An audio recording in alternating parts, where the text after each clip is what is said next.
পয়গম্বর মুসা আলাইহিস সালামের জামানা আল্লাহর পয়গম্বর হযরত মুসা আলাইহিস সালাম একবার রাস্তা দিয়ে কোনো একটা জায়গায় হেঁটে যাচ্ছিলেন। হঠাৎ করে আল্লাহর পয়গম্বর থমকে দাঁড়ায় গেলেন। আল্লাহর পয়গম্বর দেখতেছেন রাস্তার পাশে একটা কবরের মধ্যে আযাব হয়। এই কবরের মধ্যে আল্লাহর পয়গম্বর কিছুক্ষণ পর্যন্ত তাকায়া দেখতে লাগলেন কবরের হালাত।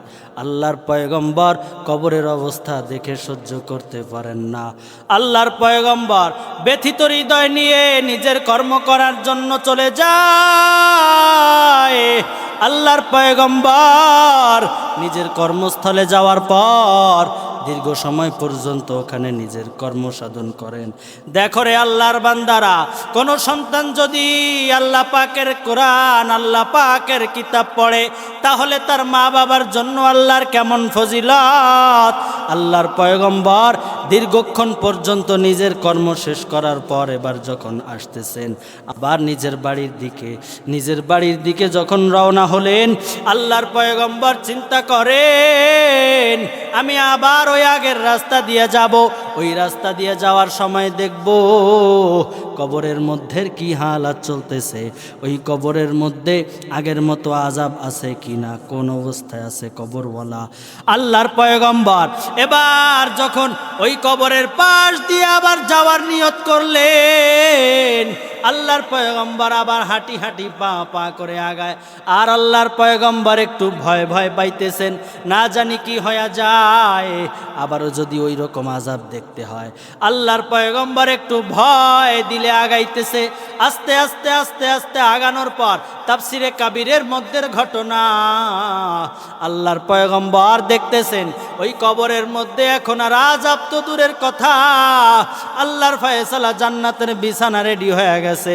আল্লাহর পয়গম্বর এবার যখন ওই কবরের পাশ দিয়া একটু দাঁড়ায় থাকে, আল্লাহর পয়গম্বর দেখতেছেন আল্লাহর ঘোষণা, আলবিসুহু মিনাল জান্নাহ ওয়া আফরিশুহু মিনাল জান্নাহ ওয়াফতাহু লাহু বাবান ইলাল জান্নাহ। এ কবরের মধ্যে দোজখের ফেরেশতা, তোরা সরে যা, ওই কবরের পাশে তোদের আর থাকা লাগবে না। আল্লাহ পাক রব্বুল আলামিন বলেন, আলবিসুহু মিনাল জান্নাহ ওয়া আফরিশুহু মিনাল জান্নাহ ওয়াফতাহু লাহু বাবান ইলাল জান্নাহ। এ জান্নাতের ফেরেশতারা আয়, তোরা ওই কবরের মধ্যে আমার বান্দার জন্য জান্নাতের বিছানা বিছায়া দে, জান্নাতের পোশাক পরায়া দে, জান্নাত থেকে ওই বান্দার কবরের সাথে একটা সংযোগ করে দাও। ওই বান্দা কবরের মধ্যে বসে বসে জান্নাতের নাজ নিয়ামত ভোগ করতে থাকুক। ও আমার জাহান্নামের ফেরেশতারা সরে যা, জান্নাতের ফেরেশতারা তার কবরের মধ্যে চলে যাও। আল্লাহর এই হুকুম দেখে পয়গম্বর এবার অবাক। পয়গম্বর চিন্তা করলেন, কিছুক্ষণ আগ পর্যন্ত যেই কবরের মধ্যে এত বড় মারাত্মক আযাব, এই অল্প সময়ের মধ্যে কেমনে কবরের মধ্যে আবার জান্নাতের হাওয়া বাতাস চালু হয়ে যায়।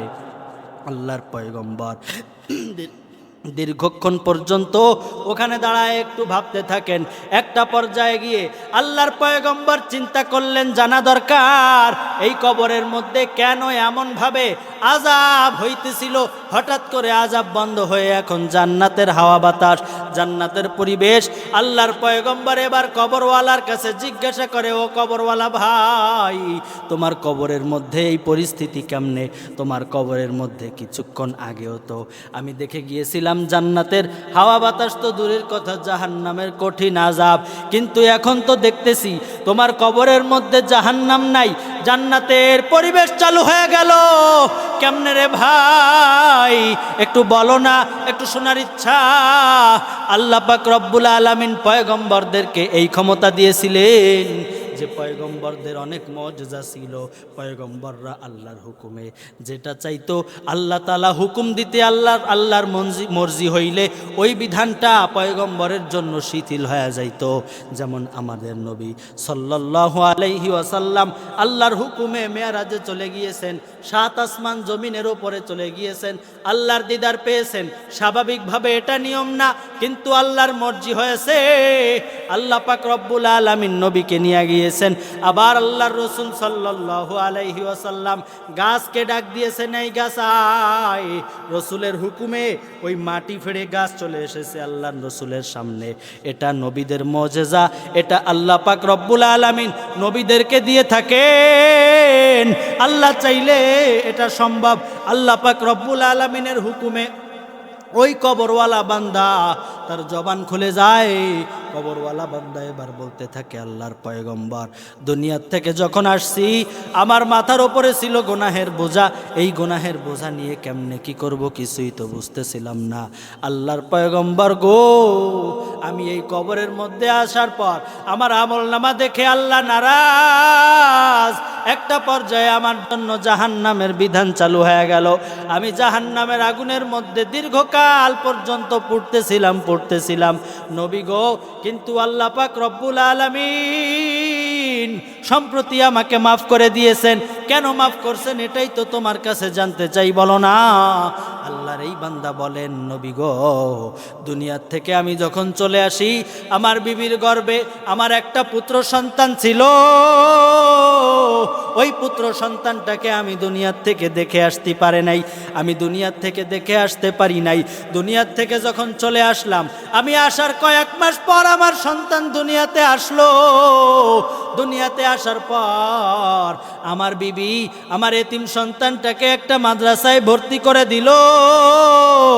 আমার এতিম সন্তানটাকে যখন আমার বিবি একটা মাদ্রাসার মধ্যে ভর্তি করে দিল, আল্লাহ পাক রব্বুল আলামিন আমার ওই সন্তানটাকে একটা আলেমের হাতে তুলে দিলেন আমার বিবির মাধ্যমে। ওই আলেম সাহেবের কাছে যাওয়ার পর আলেম সাহেব বলে, বাবা পড়ো বিসমিল্লাহির রহমানির রহিম।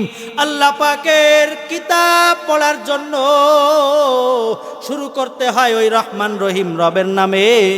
আমার সন্তানটাকে যখন পড়াইলো, বলো বাবা বিসমিল্লাহির রহমানির রহিম, এই কথা বল। যখন আমার সন্তান বলল বিসমিল্লাহির রহমানির রহিম, আমার আল্লাহ পাক রব্বুল আলামিন বলেন, ফেরেশতারা তোরা কই? আর দূরে থাকিস না, যা জান্নাতের ফেরেশতারা ওই কবরের মধ্যে চলে যা। ওই কবরের মধ্যে জাহান্নামের ফেরেশতাদেরকে সরা।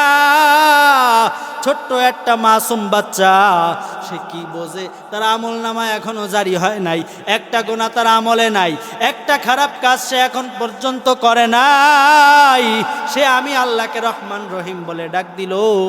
আমি আল্লাহকে রহমান রহিম বলে ডাকার কারণে আমি আল্লাহ পারি না আমার ওই বান্দাকে আর জাহান্নামে পোড়াইতে। আমার বান্দাকে জান্নাতে দিয়া দাও, তার বাবার কবরের আযাব মাফ করে দাও। তার সন্তান কোরআন পড়বে, তার সন্তান কিতাব পড়বে, তার সন্তান তাওরাত পড়বে, তার সন্তান জাবুর পড়বে, অর্থাৎ আমি আল্লাহর কিতাব পড়বে। আর তার বাবা মা কবরের মধ্যে পড়বে, এটা হয় না। এই জন্য মুসলমান কোরআন কেন্দ্রিক জীবন গড়ো, কোরআনের সাথে সম্পর্ক গড়ে তোলো। কোরআন আল্লাহর রাসূল বলেন, মান ক্বারা হারফাম মিন কিতাবিল্লাহ ফালাহু হাসানাতুন ওয়াল হাসানাতু বিআশরি আমসালিহা। যে আল্লাহ পাকের কালামের একটা অক্ষর তেলাওয়াত করবে, আল্লাহ পাক রব্বুল আলামিন ওই এক অক্ষরের বিনিময়ে তাকে 10টা নেকি দান করবেন। আল্লাহ পাক রব্বুল আলামিন ওই বান্দার আমলনামাটা ভরে দিবে। সূরা ফাতিহা একবার যদি কেউ পড়ে 7 তলা বিল্ডিং তার জন্য জান্নাতে হয়ে যাবে। এটা আল্লাহ পাক রব্বুল আলামিনের বিশেষ নিয়ামত। এই নিয়ামত সবাই পাবে না। এই জন্য মুসলমান কোরআনের সাথে লাগার চেষ্টা করো। আউয়ালু মা ইউহাসাবু বিহিল আবদু ইয়াউমাল কিয়ামাতিস সালাহ। হাসরের ময়দানে, কিয়ামতের ময়দানে আল্লাহ পাক রব্বুল আলামিন সর্বপ্রথম বান্দার কাছ থেকে নামাজের হিসাব নিবে। আর নামাজ ভঙ্গের কারণ 19টি, তার মধ্যে 1 নাম্বার নামাজে অশুদ্ধ পড়া। কিরাত অশুদ্ধ হইলে নামাজ হবে না। এই জন্য মুসলমানের সন্তানের আল্লাহ পাকের কালামের তেলাওয়াত শুদ্ধ করা দরকার। মুসলমান যদি কালামের প্রতি আগ্রহী না হয়, দুনিয়ার থেকে একটা সময় আল্লাহ পাক রব্বুল আলামিন কিয়ামতের বড় বড় যেই 10টা আলামত, তার মধ্যে একটা হইল আল্লাহ তাআলা কিতাবের মধ্য থেকে, অর্থাৎ কোরআনের মধ্য থেকে আল্লাহ পাক রব্বুল আলামিনের এই কোরআনের কালো কালো অক্ষরগুলা উঠায় নিয়ে যাবেন। সাহাবা একরাম বললেন, ইয়া রাসূলুল্লাহ, এইটা কেন হবে? আল্লাহর রসুল বললেন, মানুষের মধ্যে যখন কোরআনের তাজিম আর সম্মান থাকবে না, মুসলমানের সন্তান কোরআন পড়ায় পারদর্শী হবে না, মুসলমানের সন্তান কোরআনের দিকে আগ্রহী হবে না, মুসলমানের সন্তান কোরআন কেন্দ্রিক জীবন গড়বে না। এই কারণে তাদের জন্য আল্লাহর পক্ষ থেকে এই শাস্তি চলে আসবে। এই জন্য কোরআন কেন্দ্রিক জীবন গড়ো, কোরআনের সাথে সম্পর্ক গড়ো, কোরআনের সাথে মিলে থাকে যে তারই দাম বেশি। লাইলাতুল কদরের ছোঁয়া লেগেছে, লাইলাতুল কদরের দাম বেড়েছে। যে মানুষের ছোঁয়া লাগে সেই মানুষেরই দাম বেড়ে যায়। এই জন্য সবসময় আমাদের কোরআনের সাথে সম্পর্ক করা দরকার, যাতে করে আল্লাহ পাক রব্বুল আলামিন কোরআনের বরকতে আমাদেরকে মাফ করে জান্নাত দান করতে পারেন। আমরা যেন এই কোরআনের দ্বারা আল্লাহর জান্নাত লাভ করতে পারি, আল্লাহর কালামের মোহাব্বত যেন দিলে অন্তরে পরিপূর্ণ ধারণ করতে পারি।